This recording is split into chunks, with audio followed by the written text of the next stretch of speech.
Is my mic working now? Yep, now it's working. Okay. Okay, so I want you to prove, or how would I test to know if the reality that I'm experiencing right now is real or completely contrived in my head?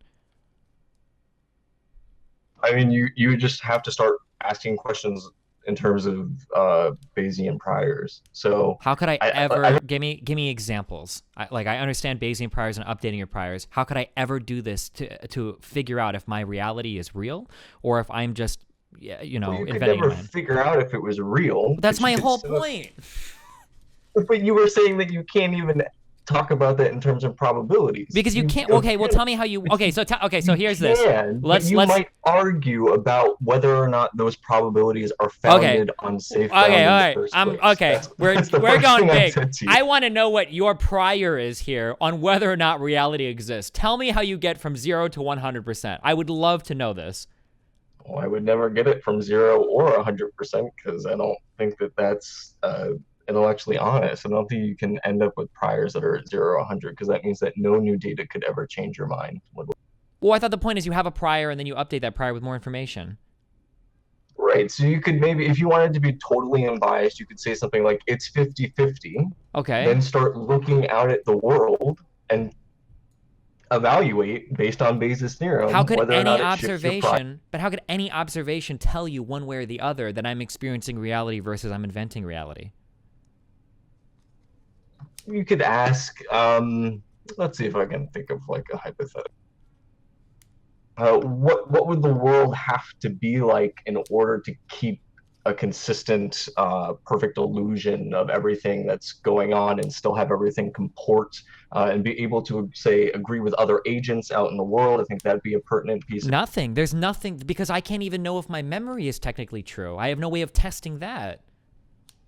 Again, you can't know, but you can. Again, I don't under. Maybe if are we talking past each other here? Well, no, what I'm saying is that you can't know about whether your reality is real or imagined. It's impossible for you to tell if you're experiencing an external reality versus if you're just locked in a room somewhere inventing everything. Every piece of So I mean, I self-verifying guess evidence your mind could if you create to conform. really Yeah. So I guess like the biting question that I would want to ask you, if you really think this, if you really think that there's no way to probabilistically evaluate whether or not you think you're in the matrix, why are you not a hard practicing solid? Because one is absurd and the other leads me to things that are more preferable to me. Why is one absurd? I don't know, because it just seems to be. That's just So it's my just an intuitive thing that you have a subjective prior distribution over? No, I it's something mean, that I have. Like, I mean, I have my a priori assumptions, but that doesn't mean I can know about whether or not those are justified or I'm real. not talking, neither of us are talking about no. We're talking about whether or not you can have a probabilistic description of what you think is likely to be. And I mean, come on, you have a probabilistic idea of whether or not you think it's actually likely you're living in the matrix. No, I I'm just don't. I giving you don't the. at all. I don't see how you could ever make that statement. How could you Yes, possibly make that statement? come on, Destiny. You think it's more likely than not. Maybe I don't know. Maybe you really do think that it's quite likely you're living in the matrix. I don't think that most people think that for good reason. Okay. I mean, I I mean, just do you don't see. think I that mean, you're like living in you. the I mean, you matrix? haven't given me a single statement other than to appeal to that it's self-evident or appeal to intuition, which is what I would expect you to do because that's all you can do. Well, Because you're the one that just appealed to intuition. no, I'm not. I'm telling you that no, no, no, no, no, no, no. That's not true. I'm not appealing to intuition to give you a knowledge statement here. I'm saying that I can't know about this thing. You're the one making the appeal to intuition to say, well, there's some probability that this is true. I'm saying that I can't know about it at all. I'm not making the claim to have information here about it. Okay. I mean, I don't know. I don't think. I don't really know what it is you're trying to. Basically, what I'm saying is clearly you have a belief in whether or not you have some degree of belief in whether or not you live in the matrix. Do I you don't think agree? you need. I know. I don't think you need a belief about whether or not your reality is real to experience it in some way. I don't think you need a belief. So, for instance, like I might think that reality could be real or reality couldn't be real, right? That it could be invented in my mind or it could be an actual thing that I'm experiencing. But the way that I move forward might be the same in both of those cases. So, for instance, there might be a person in front of me and I could invent them in my mind, or they could be another independent person existing in the universe. But the way that I interact with them in both cases, might produce the same result. So, I mean, in that case, I don't need to know about whether or not my reality is real or not to function in some way. So I mean, I guess am I really just learning like for the first time ever that like you're just completely agnostic about. Actually, that might be a good way to describe it. You're agnostic about the position of whether or not the universe is real, like external reality. Sure, if you're You defining agnosticism here in terms of like can't have information about, then yeah, I would agree. Yeah. can't have knowledge Can't have about. Yeah. knowledge of. Yeah, that this is something that exists outside of the boundaries of human knowledge, that I can't make any statements regarding the probability of whether or not we exist or anything. Yeah. Oh, also, I'm sorry. I'm getting PMs. Why did you ignore Ryman Zeta? I don't know, because he mentioned anytime I see somebody mention Girdle, I like quickly ignore them because I get super triggered. I think Yeah, I well, accidentally that's brought him up, but then I quickly said I've never read anything of Girdle or whatever. Anytime I see people yeah. start talking Girdle's about always Girdle, a can of worms. yeah, I usually just instantly ignore anybody that brings up Girdle. Yeah, so I mean, I'm inclined. So back to what you were saying, I'm kind Sure. of inclined to agree with you on like taking an agnostic stance on whether or not you can, prove or disprove hard solipsism. But I just keep going back to this idea of it's kind of like a psychological reality. I mean, you don't put together a probabilistic distribution of whether or not you think it's likely because I do that, and I think Correct. everyone I does that, like and I think okay, that's why so everyone. I think that we maybe agree. The difference is just the strength of the claims that we would make. Maybe that this is even getting at the central disagreement that I have with Rem. Well, actually, this is the central disagreement that I have with Rem. Is that some people seem comfortable saying I can reasonably know about whether or not reality is real, or I can reasonably know about whether or not I'm experiencing the universe. But I don't think we can know that. I think that's outside of what we're ever capable of knowing. I think that because of what we are in terms of humans that subjectively experience things, we can't ever know about our experience because we're locked within it, if that makes sense. Yeah, we're prisoners within our own mind. Sure, yeah. Then there's no way to get outside of that to verify it. So I would say that you have to remain agnostic towards all forms of like reality. That you have the way that you view things and sense things and see things, but you can't truly know if those things are comporting with anything external yourself. You can't know that, or you can't know about that at all, is what I would say. Yeah, I would agree. I don't think you can know about it. I just think that you can. I mean, I guess I'll see what you'll. So Yeah, my so the response two would be that you can look out into the world, but your response would be that, well, you don't even know if you're looking at the world. Again, this is all just a construct within your own mind. Sure. So But what I who's to would say say, that? so the difference is because I think we end up at the same position, but the way that we get there is different. So you say, probabilistically speaking, okay, we could all be in the Matrix, lol, or whatever, but this is like dumb to even consider. So it's most likely that we're experiencing a real universe, and let's treat it as such. But what I would say is we can't know about that. However, one road And it's leads to worthless to take the fact that it would be true, or yeah, the one is idea that it would be absurd. I'm true. not going to sit here and pretend causality doesn't exist and go run out in the street and hope a car doesn't kill me or whatever, right? That I would assume I would just make a baseless assumption based on some egoist thing that this fulfills my desires. I'd make a baseless assumption, and then we can start investigating the universe from there. The difference is that I get there using a baseless assumption because I don't think you can know about that, but the other claim is a little stronger that we can speak in terms of probabilities, right? Yeah, that's probably fair. How's life going for you, buddy? It's going good. What about you? I've been watching your stream super often, but it seems like you've been doing a lot more philosophy, which is kind of neat. Yeah, unfortunately, the dumbass fucking shroom shit sent me down this fucking dumbass shit. So here I fucking am. I feel like I should have done way more shrooms than I did. I Maybe, didn't yeah. really like it, to be honest. It's a big mistake. These questions, as stupid as they are, like all of my panic attacks and all of my disassociations and everything, all revolve around these types of questions. So it's why I feel very strongly Like about your them. inability to ground yourself in life, Correct. you know? So like for instance, It's like a one of little the scary. problems that I have right now is if I smoke marijuana, I get I start to feel like things aren't real. And the problem is that what I realize in these states is there's absolutely no way to verify whether they are real or not. So I guess like when I talk to people, so like when I'm asking you, like, tell me how to do it, in one sense, you know, I'm doing it because I'm like debating you. But in another sense, if you had an actual answer, I would very much appreciate that answer because it would solve literally all of these personal problems for me right now. The idea like, oh, well, if you just do this, you can verify that you're actually detecting reality externally. But the problem is I don't think you have any way of knowing about that. So for instance, like if I smoke and I have a big panic attack and then all of a sudden things feel very unreal to me, there's nothing that I can do to step outside my experience to verify that I exist in an external world and I'm experiencing an external world. There's just nothing I can do about that. Does that make sense? Yeah, this is what you were talking about with Brem the other day, right? Yeah. That he wants to try and talk you out of this position, but Yeah. I don't personally see the route out unless you're going to talk about some kind of like necessary structure that's fundamental to experience. But I don't even know. I don't know what that means. Right? I would need to like see that formally presented to me in some type. Sure. And even those, whatever necessary things you have, all of these necessarily are going to be subsumed by human experience because nothing can exist outside of your own experience, which is my problem, right? Yep, it's a crazy world we live in, right? That's why I stick to easy stuff like science, looking out at the real world and What, pretending. what, um, what do you do again for physics? Stellar astrophysics. So it was like a little bit of spectroscopy, but I also did lasers, tabletop laser spectroscopy. But they were all getting at the same thing, basically just trying to figure out stellar abundances. So what makes up the chemical It composition of has a been star? 0 days. And I was particularly interested in stars that have Earth-like exoplanets. Gotcha. That have, wait, your last thing got cut off. That have were you going to say exoplanets? Or? Yeah, exoplanets. So Okay, yeah. Earth-like exoplanets. Yeah, gotcha. Have you found another Earth yet, or? Oh, we found so yeah, we have different classifications. There are things called super Earths, which are a certain size compared to Earth. Mm-hmm. Then we have like Earth-like planets, which again have a standardized set of parameters like their radius, their composition. And then we have things called twins, like Earth-like twins that fall even closer. And we have all the same type of things for like stellar classifications. Do these planets exist in such a way that we could literally, if we were to just plant a bunch of humans there, we would have the resources necessary to get like another civilization off the ground, or? So you're saying like if we could magically teleport there, could we just start colonizing like another planet, another exoplanet? Yeah, like the atmosphere would be suitable, the resources that exist on the planet would be Okay, so suitable. you already said the magic word. So the magic word is atmosphere, Mm-hmm. and we don't know too much about a number of planets that are that size, that are that Earth-like size, and know their atmospheric composition. So I have a colleague, she's really, really great. She graduated a couple years ago, so now she's Dr. Laura Creedberg, does fantastic work at the University of Chicago, looking at these exoplanet atmospheres. And she was kind of she was part of the team that really has pushed characterizing these atmospheres, like at the front line.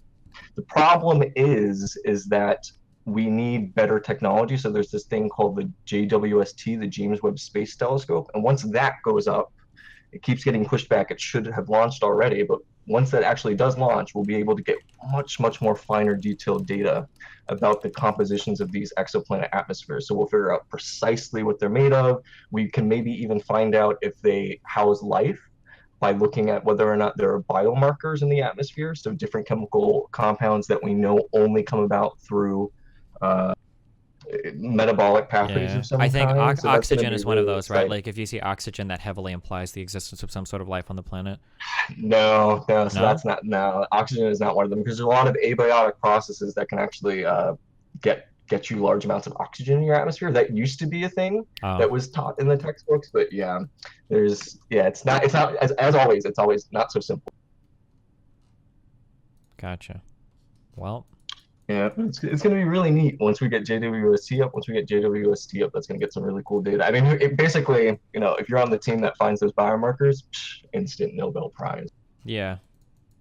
Well, as long, or the more likely thing is we'd probably end up refining what are biomarkers, right? Yeah, you'd have to talk. Yeah, you'd have to talk to a chemist about that. That's not really my thing. But I guess Sure. technically, now there's this field of astrobiology. I took an astrobiology course in my undergraduate degree, so that's kind of like a budding field that's becoming more and more serious now that we have more and more data. How can there be a field called astrobiology? Does this also encompass like people that live on the ISS and effects of things in space and whatnot, rather than just? That's a good question about whether or not I would consider that astrobiology. From my perspective, the astrobio textbook that I kind of learned about was, have you ever heard of this thing called the Drake equation? Is this one of these equations that talks about the probability of finding life on another planet or something? Right, Yeah. exactly. And it's got, I think, 7 different terms. And if I just wanted to sum up astrobio is every single one of those terms. So it ranges all the way from, I think it's rate of star formation, rate of Fraction of planet those that have planets, formation. average number of planets. Yeah, Yeah, etc. exactly. So basically trying to put hard numbers on each of those terms so you're not just guessing and plugging in numbers. Interesting. Right. So for instance, okay, so I see you have it up on stream now. So rate of star formation, rate of planet formation, number of Earth-like planets, those three we have hard data on now. Yeah. Just to put this in perspective, we didn't know of any planets outside of our solar system until I think 1995. That's pretty recent. And then up until a couple of years ago, we really only knew of a couple dozen, and then this telescope went up called Kepler, and Kepler did a really lot of fantastic work. It found over 3,000 planetary candidates. I think over 1,500 of them have been confirmed. There's this new one, TESS, the Transiting Exoplanet Survey Satellite, I think, which will increase the number of exoplanets that we find by several more thousands. So we've gone from knowing absolutely none, and within 20 years, we know that there's tons, Mm-hmm. tons of these exoplanets, tons of different architectures. We have things like hot Jupiters, where you have a planet like a gas giant like Jupiter, but it's really, really close into its host star that its like own atmosphere is boiling off. You have the planet systems like the TRAPPIST system that got a lot of press a couple of years ago, where it's like 5 Earth-like planets all in the habitable zone or something crazy like that. Mm-hmm. And it's just so part of my job was to figure out why the hell do certain planetary architectures form like this, right? We have ideas, but it's such a budding field. How do we put constraints on these planetary formation models? Why do you get Earth-like planets and some gas giants and others, sub-Neptune giants and others? It's kind of it's Wait, a crazy field right yeah, now. you must be asking something different than what I understand. Isn't this just a matter of like when things blow up, certain elements will collect closer to a star and heavier ones will go farther, and that's why the planets end up the way they do, or is it more No, no, no, complicated than no, no, that? no. No, yeah. So I mean, there's so again, like one of the ideas I haven't kept up with all of these really closely, but some of them are right. This idea of like how do you get something like a hot Jupiter? Mm-hmm. It would be like you have this thing called the protoplanetary disk, which is while the star is forming, there's all this material That's like orbiting the floating around as star, a and, giant ring. Yeah. right, and it starts to coalesce and accrete. And through these things called tidal interactions with the disk, Mm-hmm. you would have something called a planetesimal or planetary core. So we think that the cores of gas giants are something like some kind of metallic hydrogen or something like that. You get Mm-hmm. these really dense cores, and as they tidally interact with the disk, they spiral inwards towards their star. They're a really neat process. I think the name is neat. Secular chaos. You get these weird planetary architectures of uh, planets arranging themselves in very different ways. That was just one idea. I'm not sure how well that's stood up to like What the test of would time. okay, so like There's a lot of different models. my assumption based on the very little bit to nothing that I know about this would be that like if you were to roll a galaxy, or I'm sorry, if you were to roll a solar system 1,000 times, that most of the times your gas giants would always be on the outside and your more rocky planets would be like on the inside. That this is just the way because of the is that not true? You would think that, but no, no. If you look at the data, it's so weird. You get so even time you get planets that are just they get flung out. So you get like Mm-hmm. these Earth-like planets and these even these like kind of Pluto-like planets, these ice cores. They just get flung out through gravitational interactions with their neighbors. Oh, gotcha. Really weird stuff going on. Huh. But we do know that like so maybe I'm overselling kind of the mystery a little bit too much. We do know quite a bit about what type of architectures you're going to get based on things like stellar metallicity. So how much metal is in a star or how much metal is in the protoplanetary disk. So there's this famous paper back in I think 2005 by Deborah Fisher that showed that there's a really, really strong correlation between forming something like gas giants and how metal rich your protoplanetary disk is. So there's not a lot of debate about that, but the trick is all of the different intermediary architectures. How do they form? How do you get kind of like the exotic system? How do you get the Earth-like planets versus like a sub-Neptune, stuff like that. Gotcha. Interesting. Huh. Yeah, it's pretty. How far is the closest exoplanet to us? Is it within like light Oh, that's years a really or good question. I think I should know this because it's like one of my slides in my popularizing talks, but I actually don't remember. I'm sure you could just. closest exoplanet found is Proxima Centauri b, which was confirmed in 2016 to orbit Proxima Centauri, the closest star There to you our go. solar system at 4.25 light years. What is like in terms of talking in terms of like relativistic speeds or whatever, what is like the fastest we could get something reasonably traveling if we were allowed to throw like nuclear reactors and shit onto shuttles? That's a good question. I don't know. I'm not really an aeronautical engineer, but I remember reading some things about like solar sails. Those I think can get pretty fast. Have you ever heard of? I've heard of solar sails. I thought that those were only good because of the fact that they essentially pick up free energy, but I thought it still moved very fucking slowly. Well, it's not. Yeah, it's not free. I'm not sure how fast they actually get. I Uh-huh. was under the impression that they could actually get like if you engineered it correctly. I don't know if there's people just kind of like dreaming in the clouds or something, but they could like approach relative fractions of c if you let them go for long enough. I don't know how Well, true. yeah, I thought the idea was that you're basically you're picking up like solar wind and like solar energy in a sort of Yeah, a it's kind of just not. It's not sail. even. Yeah. It's not even solar wind. So solar wind are charged particles that come off of like a star. Mm-hmm. Solar sails are mostly just picking up the radiation pressure of the photons. So kind of might not be used to this, but the idea of photons, right? Everyone knows that they're massless. They don't have a rest mass, but they still carry momentum. So that change in momentum when they get reflected creates a pressure over a certain area on the solar sail, and that's where the Oh, that's like force comes from. thermodynamics, right? Change of momentum equal out opposite reaction or whatever, right?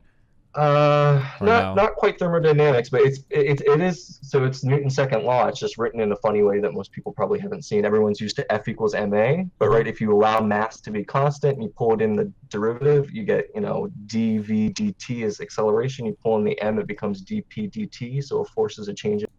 Oh, never mind. Newton's law, not thermodynamics. My bad. Just kidding. Yeah.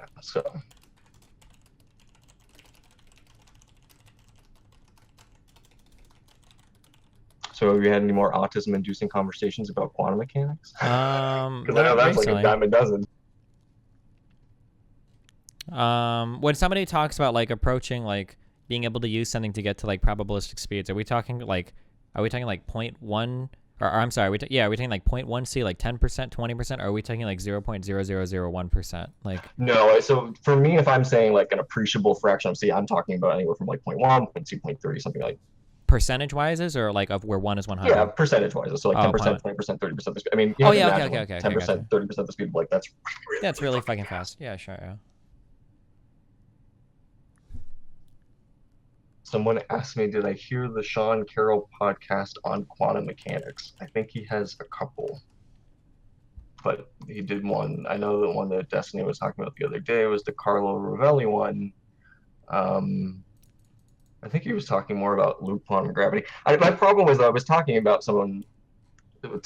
to someone about this the other day. If you start looking into Sean Carroll's like quantum mechanics stuff, you have to be a little careful because while I love Sean and I think he's like the best science communicator out there, he shows a little too hard for many worlds and giving like a rosy picture of how good many worlds is as an interpretation of quantum mechanics. But that will just be Does many my worlds is that warning like an to you. extension of string theory or No, so it's the interpretations of quantum mechanics. While sometimes they have consequences for which quantum gravity model you want to go for. There are multiple. mm-hmm. They're pretty separate. So many worlds is just the idea that there is no like. So you remember like learning about like, the collapse of the wave function. Sure.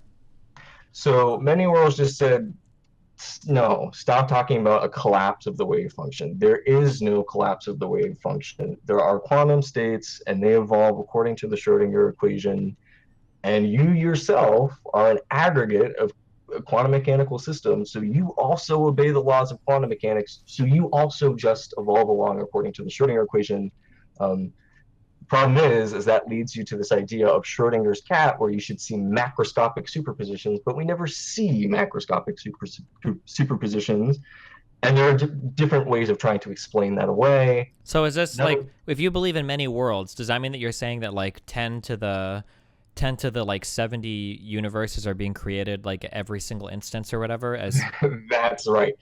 That's right. So that's one of the things that people hate about many universes. Like, it's mm-hmm. too many universes. This is just crazy. Every possible quantum branch of the wave function is actualized, which I don't think is actually a very fair criticism because it's not like they're being created. They're all there in the wave function all along, and that's just clear in the mathematics. If you look at like the what you would call the factorization of the Hilbert Oh space. sure. Yeah, sure, Would it right. be fair to say that technically if you believed in many worlds, would they say that the number of worlds is actually decreasing always since entropy is increasing, or is that not related at all in quantum mechanics? Like if entropy was at There, its so maximum in the universe, would there be no more collapsing wave functions? So what you can actually do there is you can put a limit on just about how many states you can get Mm-hmm. branched before the universe itself would become a black hole. So you Oh, can put gotcha. limits on it, but in terms of So this actually is kind of a really contentious area of once you start trying to mix fundamental quantum mechanics with statistical mechanics and thermodynamics, because then you start, again, it all comes back to the measurement problem, because if you start talking about states that are in thermal equilibrium, how can I put this without being jargony? When you start talking about states that are in thermal equilibrium, suffice it to say, questions about what you mean by a state in thermal equilibrium starts being affected by whether or not you talk about someone's observing the system or not, and what you mean by an observation. And fuck you, Kalam. I am not a Bohmian mechanic. I am not a de Broglie pilot wave person. I don't like that. Some idiot on your subreddit always gets into this with me. Some guy named Ledoux, and he's no fucking idea what he's talking about. And he like people are memeing because he always says that I'm a Bohmian, and I fucking hate Bohmian mechanics because it's not. Fucking dumpster. Okay. All right. Well, do you have any final memes that you want to share with us? Nah. Okay. Well, hey, I love you, buddy. Stay safe. Be careful, okay? I'll bring you in if we need to argue about something. Okay. All right. I'll see you Bye. later. Bye.